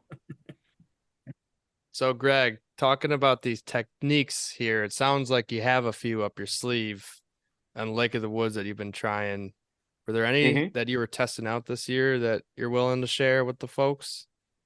Well, I don't, my whole thing is, like I said, as the older I get, the deeper I want to fish. And I think it's, and I've also, the more I'm looking at water temps and kind of figuring out, okay, what water temps do they, what makes them happy and what makes them not happy. And so technique wise is like just fishing deeper stuff instead of fishing humps that, like the traditional humps that top out at, 5 feet and less that you're bucktail fishing over. The stuff that's, that tops out at 10 to 15 feet around that. And just coming up with a deeper pattern versus the shallow water pattern. Also, some of the summertime trolling patterns up here, which I know gotta work. Whether it be spinnerbait in the weeds or some of the rock hump stuff. It's a lot of that stuff. It's stuff that's done in a lot of places. I just don't know if it's done here. Right. And with some of that deeper fishing, are you just purposely trying to get baits down deeper? Are you fishing slower or faster? Baits that go. What I'm doing is I'm doing probably, what I like to do in those situations is I like to, cover some zones. And I always talk that the water's in, all water is broken up into 3 zones. You got the top, you got your upper zone, your mid zone, and your bottom zone. And so I like to actually fish, even though I'm on deeper structure, I'll have one guy throwing a high bait, a mid bait, and if I'm fishing a deeper bait, whether it be rubber, soft plastics, I still really like crankbaits. To me, a 9-inch grandma is a great bait to fish, and get down there. And then even over that deeper water, I still don't mind the guy throwing a bucktail. And and if he wants to burn it, that's fine. Or if he wants to, a lot of times I'll tell him, don't really reel it super fast. Let it get down there a little bit. Let it fill one of those zones and see what happens. So I like to just try some of the deeper stuff. That's the one thing I've learned with the whole forward facing sonar. If you've got it on your boat and you're looking, I mean, there's so many fish that come in or fish that are just hanging off a little bit. Or you see fish that follow you in and they go straight down in 20 feet of water. They come out of 8 feet of water and go straight down, and so they're just trying those different zones. That's the only thing I'm really looking at doing. Gotcha. Yeah. In the spirit of it being the new year, Gregg, what are some New Year's resolutions you have here heading into 2024? Or personal, whatever. Personal. I'm drinking Coors Edge. Which is, it's right on the January. edge of fun. Yeah, it's right on the edge of fun. You get right up to it, and then you are disappointed. No, I think this year one of the things is down south. I want to concentrate a little more time on some river stuff, moving water. I've been playing with that now the last 5 years, and it's really done well. I actually got a 50-incher March before last in a creek situation, which was really cool. Sweet. And so some of the areas down there I'm looking, because some of the stuff that's some of my same old has kind of been shitto. So I'm done with that. And then with the tournaments, just it looks like we're going to have, I can't even remember where we're going to be this year. The first two are the same. Eagle River is going to be a fall tournament this year, right? Championship. That's the championship. Yeah, if we get there, and then Tonka in August, which it sounds like you've got some good history at. Tonka in August, yeah, I'm looking forward to that. I got some ideas there. And then a resolution is for me always is to learn how to fish a technique better. Like a few years ago, my resolution was I want to learn how to jig fish. I want to jig fish for muskies. And so what I did is when I fished, if I was with clients or anything, the only thing I would let myself throw is a jig. And I got pretty comfortable with it, and ended up catching a fish in the PMTT at Cave Run on it. Oh, nice. And our second fish came on a jig. And I ended up catching. I've gotten fish up to 48 on jigs, and at down home at Cave Run, and it's so I always like to push myself towards a technique that I don't feel like I'm as good at, and that was one of them, and that's one I'm still pushing myself at because I think there's a long way you can go with it. And then, like I said, at Lake of the Woods, to keep exploring some of the deeper stuff. Don't just that's been a resolution of mine, that for sure. Ever since the end of this year, I'm like kicking myself, going, why didn't you try some deep? There were days that you were too chicken shit to do it, and so you got to do it. So, right on. Well, Brian, if you're still with us, you got one more question, because I gotta bring up one more topic here before we're done. You got it. All right, got you. All right, so I gotta clear the air here, because I was the one who texted you about being in your top 1% fans for Musky Road Rules. Nice. I got blasted on the podcast by you, Luke Ronestrand, and I think it was like Ryan McMahon or somebody else. Yeah, that was me who texted you. Nice. And I just want to clear the air here and just plead my case, because I think I was geeking out because one of them was like, man, this guy's got to get a life. I promise everyone I do. That was Ryan, probably. He's an idiot. Jesus. And Luke, trust me, Luke, I've known Luke for 20 years, and you're good. Luke is one of those guys. I always said Luke was one of those guys that don't sweat the small stuff. And the small stuff to Luke is we just hit a deer, the boat flew off, everything's on fire, but we're going to be good. Yeah, I was no, I was laughing pretty hard because they're like, this guy needs to get a life. And I was like, okay, promise I do have a life, but I drive up to Eagle River damn near every weekend from the cities, and it's a 4.5 hour drive. And Sure. I'm doing it on Thursday nights late after I get out of work most of the time. And I'm listening to, your podcast, Road Rules. I'm listening to Backlash. Mm-hmm. And I want to thank you because honestly, it is sped up my learning curve musky fishing so exponentially because you're just like taking in all this, when you're listening to it, just like half awake in the car, you don't really Mm-hmm. think you're retaining much of it. It's just kind of like background noise, but it's very nice because you're just listening to musky chatter. Sure. But it's been amazing how many times, you guys will say something on a podcast and then I'll go up and fish that weekend and be like, oh, we should, maybe let's try this. I was just listening to Road Rules and I heard, like a Ron Strand or somebody that you have on, or you say something like, and it just kind of sparks an idea. And it's actually led to Sure. more fish in the boat. So yeah, I want to thank you for putting that out every week because it is awesome. And it's definitely paved the way for, guys like us to start our own stupid podcasts and talk Cool. muskies and have fun. No, it's good. I like doing it. I just put ours up yesterday. I talked with Hans Mann and Cullen Vieters from out east, out in New York. Cullen Yeah. got that big 59.5 last year or 2 years Yeah. ago, that big Yeah. stupid thing. And Hans fishes there and the St. Lawrence and the Lake Erie, Buffalo Harbor stuff, and they get an opportunity. Those fisheries over there are absolutely incredible. They if you can survive the skunk and handle the pressure, the fish that live there are so ridiculous. And I've got to play with a few of them, but those guys are good, and I just put that one up yesterday, so it'll be a good listen. I don't even know. I've got to get one planned for this week. This whole new everything is approaching rapidly, so that's where we're at right now.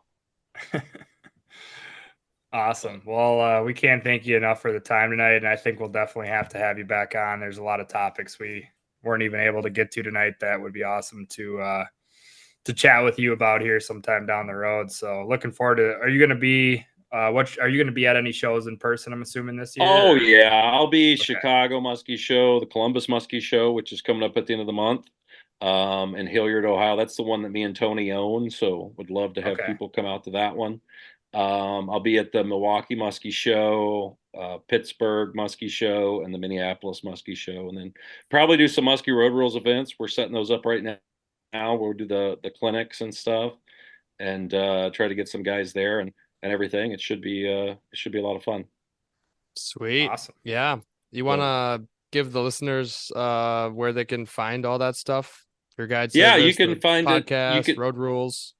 Yeah, you can find a lot of it, through my socials or Muskie Hunter socials.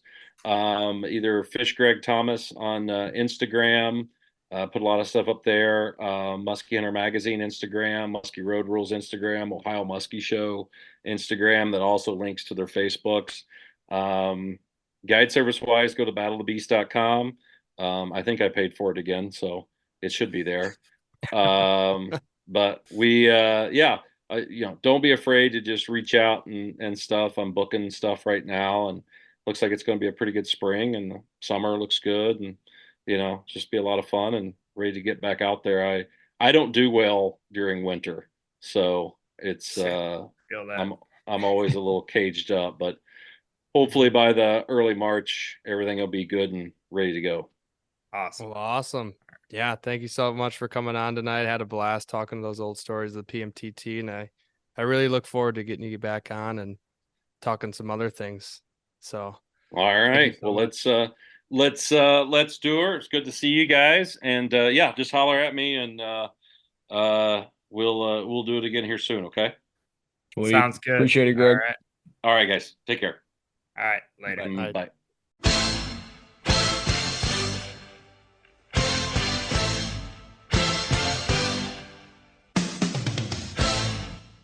all right, we cannot thank Gregg Thomas enough for coming on the podcast tonight and sharing all that time out of his busy schedule, because I know he's got a lot going on with all the socials and Musky Hunter and this and that up in the angle. So can't thank him enough for coming on tonight. We had a blast.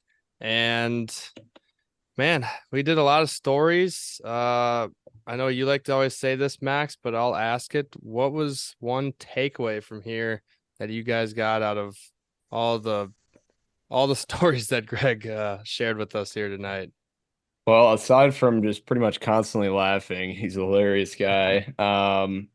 Hopefully we can get him back on because I'd love to hear more of his musky stories. But he was pretty adamant about fishing deeper water, moving back, to that second break off the weed edge, trying to get into more of those untapped fish that don't really see as much baits, and they aren't, people usually just drive into the weeds, which they should. There are a lot of fish up in those weeds. But I'll be willing to take a step out of them this year, I think. So New Year's resolution. Yeah, we'll call it that. We'll go on. We'll do some resis after we go through the interview takeaways. We got to go around the round table, do some resis after that. For sure. Max, what about you? Oh, I would say, okay, so the biggest takeaway I had was hearing about his Mille Lacs days, about how many hours that he was putting on the boat, fishing through the night, sleeping on the boat.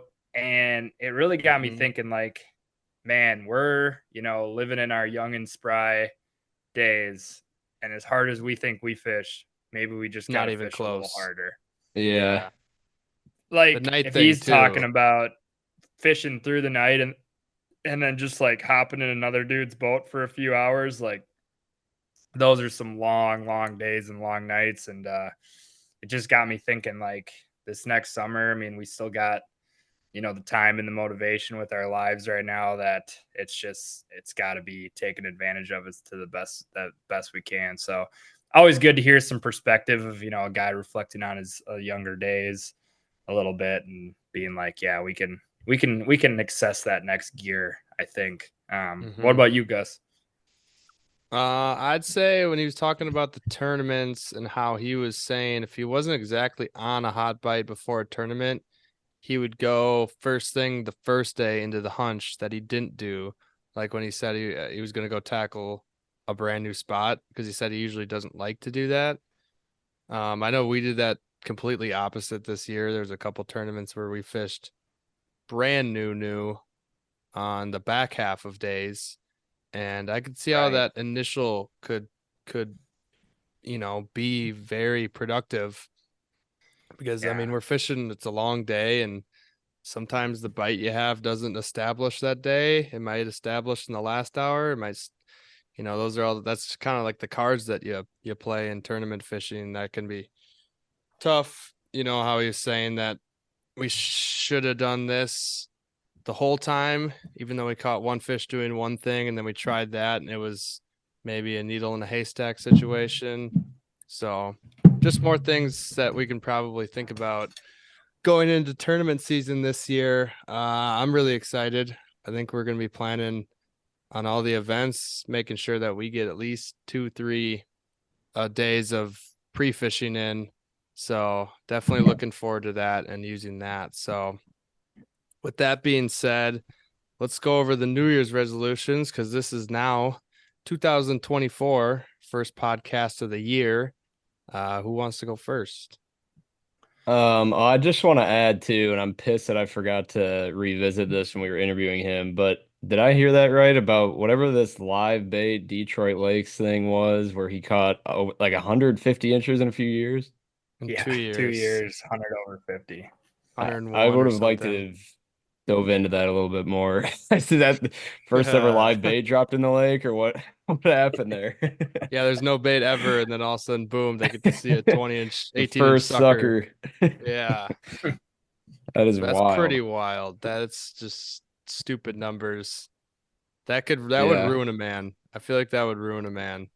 Yeah, I'm not sure I'd want to go back to like any other type of musky fishing after that, but we'll get into that next time we chat with him. But yeah, in terms of New Year's resolutions, like we just mentioned, I am going to be more willing to fish deeper water. Not going to be quivering in your shoes. Gus, can you write this down, please? He's gonna be quivering in his Not shoes if he's one asterisks. cast out. Not without a little bit of a fight, a little discussion after it's proposed by Gus. But yeah, would like to get a little bit better at open water fishing. And then in terms of a goal for musky fishing, I would like to catch. Man, I don't want to set an unrealistic bar, but Just a new PB. yeah, might as well. I'm gonna say a 40 plus incher on the fly. Ooh, Like nice. that. Might, Like I that mean, a I don't lot. know. I don't think it's too far fetched. I was just gonna say my PB on the fly, which would be like 34 or higher, but we'll say 40, make it fun. Yeah, I like that a lot. I'm sure there's some places that we can play that, into account if it's a smaller body of water and we want to break Okay, a hit that spot down weed bite. small. Yeah. Yeah. Or try I it got a early few that season or come to maybe mind. bring it in to play on like, I don't know if you got sinking line yet or whatever to come Yeah. into play in like the fall. Mhm. I'm sure you could. If we're on one of those bites where we know like right where the fish are and all we have to do is just hammer that one little spot till they bite, I think we could get that done for Get them in their sure. little playpen and just sit there, spot lock it. Yeah. I mean, you cast less and you cast not as far with the fly, so you gotta. I Yeah. don't know. You ain't Make seen my sure you have double haul everything. lately though, have you? No, I haven't seen you double haul in a minute, so we'll see. We'll see how that goes. Have not seen it. Max, what's your New Year's resolutions and goals? I'd say my first resolution, it could be a goal, I guess, too, but probably be nicer to Brian in the boat. Hey, Good resolution for don't me. make me tear up right now. Yeah. I think I got to be a little bit nicer. I've been a little hard on him over the past few years, especially if him and I get in the boat again in a tournament together. Just really got to stick to that PVO, positive vibes only. So you've had that motto for a couple of years, and after the 4 hour mark, it seems to fall apart. I like to remind you of that. I think late fall, I had a mind switch, a mental change, if you will, a come into Christ moment where I realized, these trips might be fleeting as I get up in my old age. And I've really started to enjoy them a lot more. And I think I'm going to carry that into the new year and just kind of see how that goes for the enjoyment of musky fishing. And I think through that, I will be nicer to you on the boat. Probably won't be trying to throw hands as much. Maybe I will say that there's some good fun when those PVOs start to crumble and everything starts to hit the fan. Oh, I mean, you can clip this, and after our first, big send weekend, I'm sure you're going to be bringing it up, being like, hey, after we fight 19 times in the boat, and, we'll revisit these resolutions. And I'd say a goal. I got 2 goals would be first to get better at fishing rivers. I think throughout this fall, we started to tap into the river systems a little bit more, saw their potential. I think we could incorporate that in our Rolodex. We could really fight some weekends where we either get dealt a bad hand with weather, wind, whatever, turnover, to start to kind of focus and hone in on the rivers. And then tournament wise, I would say a goal of mine would be trying to keep it realistic in our second year doing the trail. It's a big goal, but my goal would be at one point in time to hold the lead of a PMTT event. So whether that's after day 1 or better yet, obviously after day 2 or 3 in the championship, but at one point in time to, really put together a bite during a full day and knock it out of the park. Do you think you'd sleep if it was holding the day 1 lead? I'd be nervous as shit. I'm sure Gus would be too. But I think for me, it's more like knowing that, last year I think we did a good job at grinding out like a fish or two, throughout the tournaments, and obviously like we're consistent, but we never really had that like banner day where we just really found it and stuck to it and like just put a hurting on them. So I think, just a goal, but to hold the lead and in a PMTT event at some point in time after a full day. What about you, Gus? Yeah, that's a good one. I'll just go right with my goal then right away, right off of it. It's gonna be, well, I'm gonna set two goals. One, well, they're both, I guess, on a professional level, or quote unquote professional level, because PMTT, I'd say to keep the consistency, boat a fish in each event. I think that's the goal. Obviously holding the lead or doing something crazy, catching a couple, this and that would be awesome. But I think if we keep consistency, something like that is bound to happen. We're bound to stumble on a couple in a spot, or keep fish pinned and stuff like that. And so that's a goal of mine there. And I guess this is a more broad goal, but with guiding, definitely to up the trip count and just make sure that I don't put too much pressure on myself, that it's like, you need like the first thing that'll go through my mind is like, we need a fish or whatever. I gotta more play into making sure always that the client is having a great time, enjoying themselves, learning something. If they want to learn a specific technique, a specific lake, or if they just want to catch one, then we'll go to somewhere with that there's more more fish per density, or a higher density fish population. But that would be a goal of mine there for the guiding season. And hold on, I think we're all I'll just real quick, don't have to elaborate on this, but I think we're all forgetting one goal we should have would be to make it to Canada.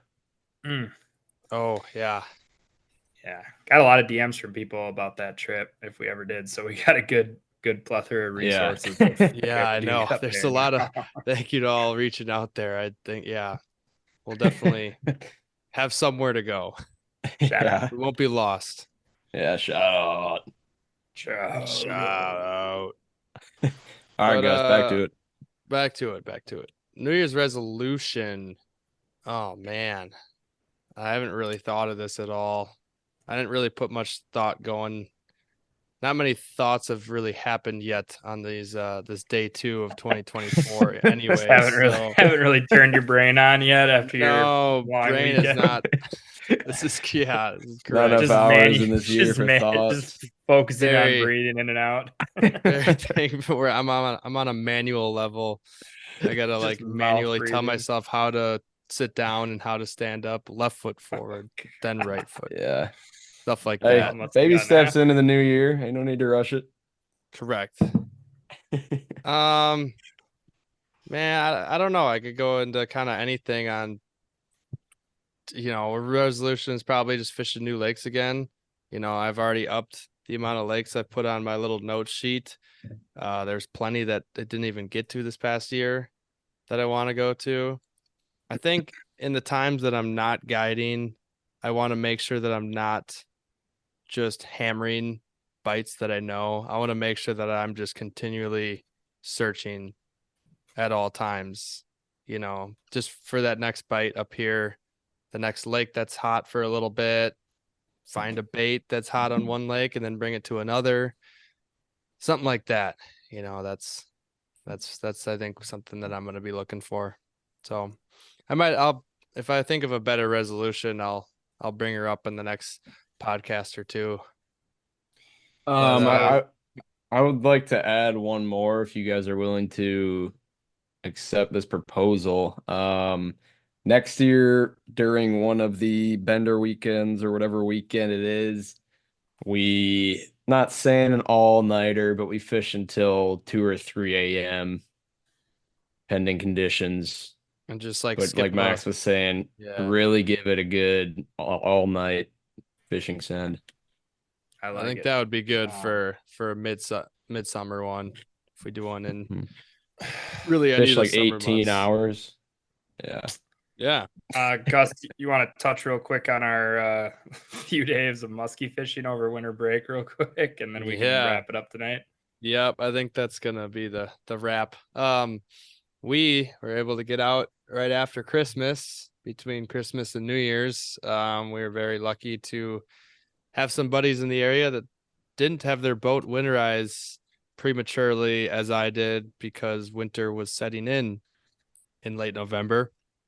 And then it took a turn in mid-December. I was actually able to get out once in mid-December on just a trolling mission with our good buddy Clayton. And we fished a brand new lake. It didn't go super well. I think we marked a few, but then weather took another turn and things just stayed open or opened back up in late December. And Max and I were able to get out with Clayton and his boat for one day with our buddy Jarrett, and then the other day Clayton was gone, and we and our the same buddy Jarrett had his boat still not winterized, and we hopped in the boat with him. So we did 2 full days, and we went 2 for 4 the first day and 0 for 1 the second day, as I think we mentioned in the intro. I don't know, that was a long time ago now after that interview. But yeah, we all of us pretty much had no idea what we were doing, because none of us have ever fished that late into the year. And we found out pretty quickly that the bite windows, when we thought they were tight in the fall, they were stupid tight. I think the day we caught 2 and lost 2, the 2 we caught were 12 minutes apart. One was on a bulldog and one was on a sucker. And then the next, few hours later, the next window, we lost 2 in a span of 60 seconds, back-to-back casts, 2 different people, one on a glide and then one on a crankbait. I mean, it seemed like as long as you were, obviously in the vicinity of a muskie, it seemed like that day they were going to eat anything, but only for like 10 minutes or whatever. It was pretty ridiculous. It was like a mid-morning bite and then like a mid-afternoon bite, and that was it for that day.